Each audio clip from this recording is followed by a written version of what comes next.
राजा रानी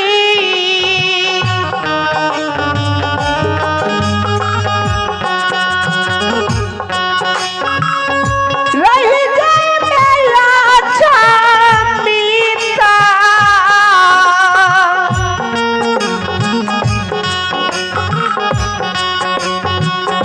पूरा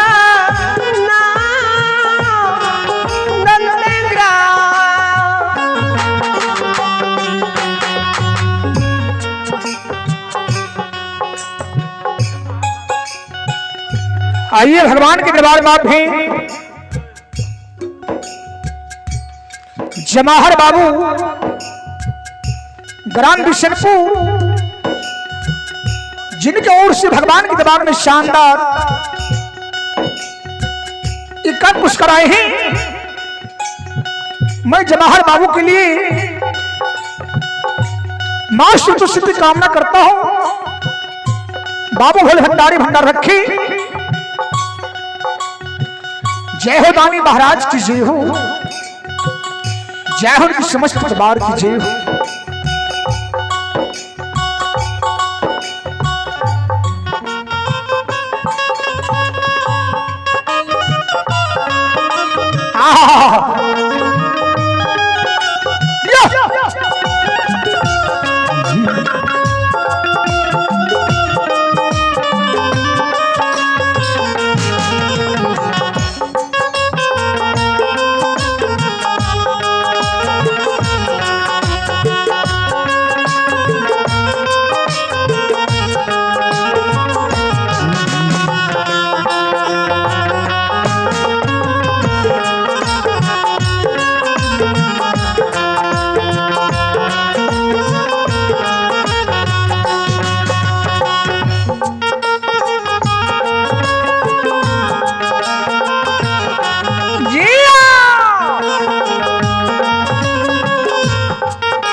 राजा रानी एक भी चुकल हाल तक तू अछमित नगरी में 12 वर्ष से चुकल छ। अगर याद भी चुक में तू चूक जो होते जिंदगी भर अछमित नगरी में चुकले रह जे बाबा। आय शापाना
जिया हो गवैया दही चूड़ा खाकर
गुस्से महावीर जी दोनों व्यक्ति उलपित है।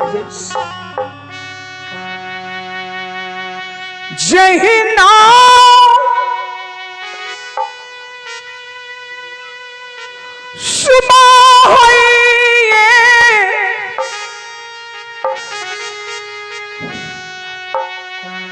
राजा रानी की नींद टूटे।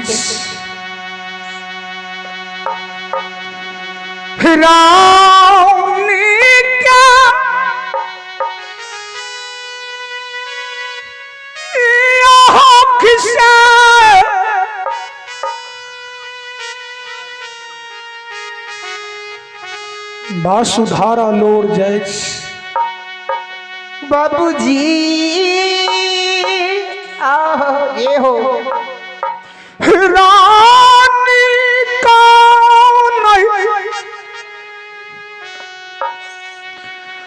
सोमिना सोमिना हे पतिदेव जय गुरु बाबा के कारण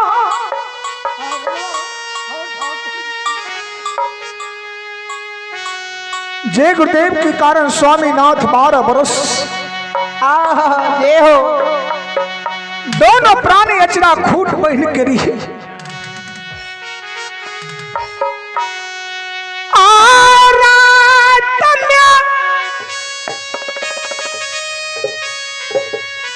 सपना देखलिया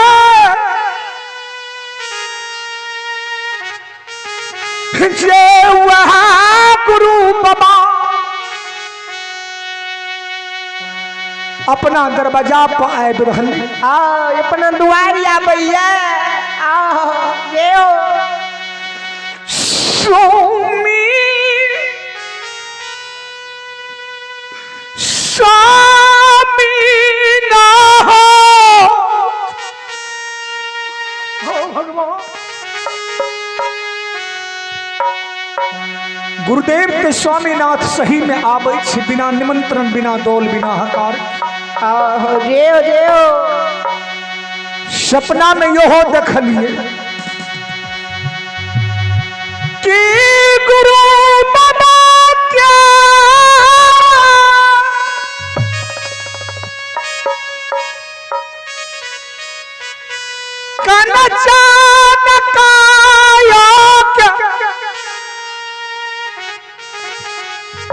गोसाई बाबा हेर लेलकी। ओ ठाकुर जी, गुरुदेव की परमात्मा कंचन काया तोर कुढ़िया पुष्ट कैले। गुरु भगवान के बिना निमंत्रण, बिना गुरु भगवान के कंचन काया तोड़ के कुढ़िया कैले। गुरु बाबा के शरीर से लहू बीज मार बहल चल आबि रहल। गुरुदेव परमात्मा बिना अन्न, बिना जल, बिना निंद, बिना नारी, बिना जूरी, बिना छाह, बिना सुख, बिना संतान। गुरुदेव 12 वर्ष के लिए मनुष्य के लिए लिखने कल के हैरान जी सपना तू सपना लहो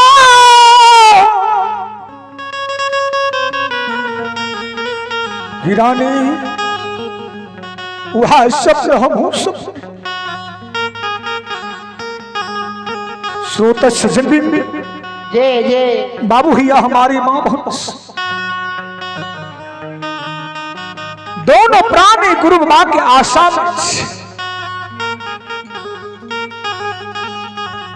तक में उम्र से गुरुदेव लाठी की आवश्यक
ओ नीर मोहिया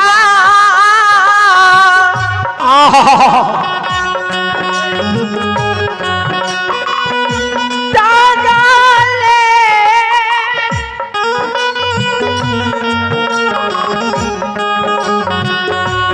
भूकले जय हो जय हो। दुर्बल बाबा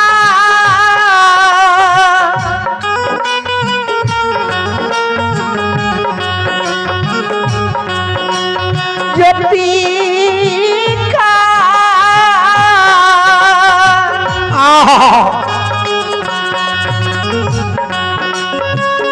या माया जाके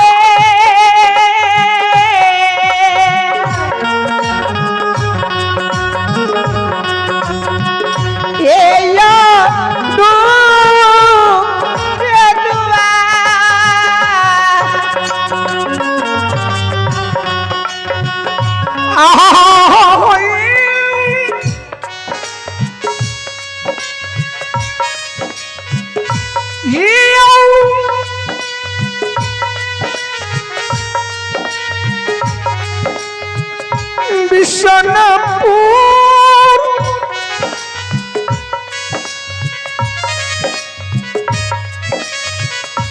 ग्राम की श्रोता भगवान बाबू भैया हमारी माँ सगल झुकल गुदेर राजा के द्वार पर जा रहल।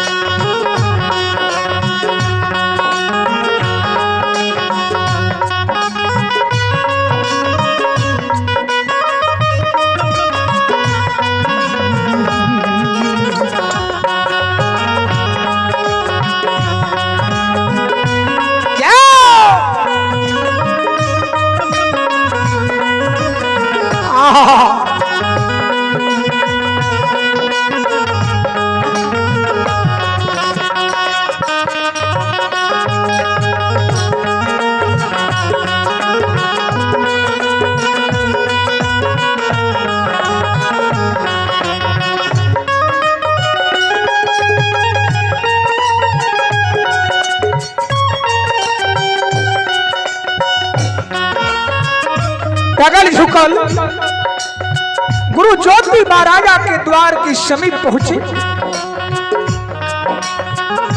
राजा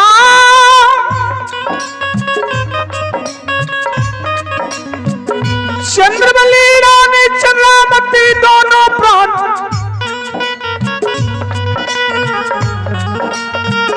गुरु बाबा के आशा ही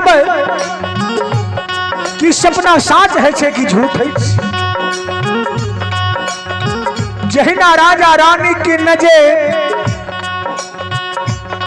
वो कुरिया गुरु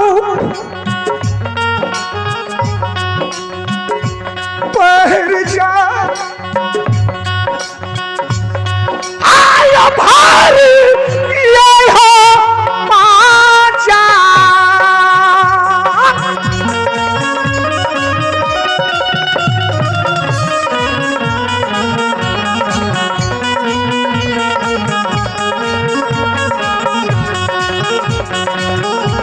राजा रानी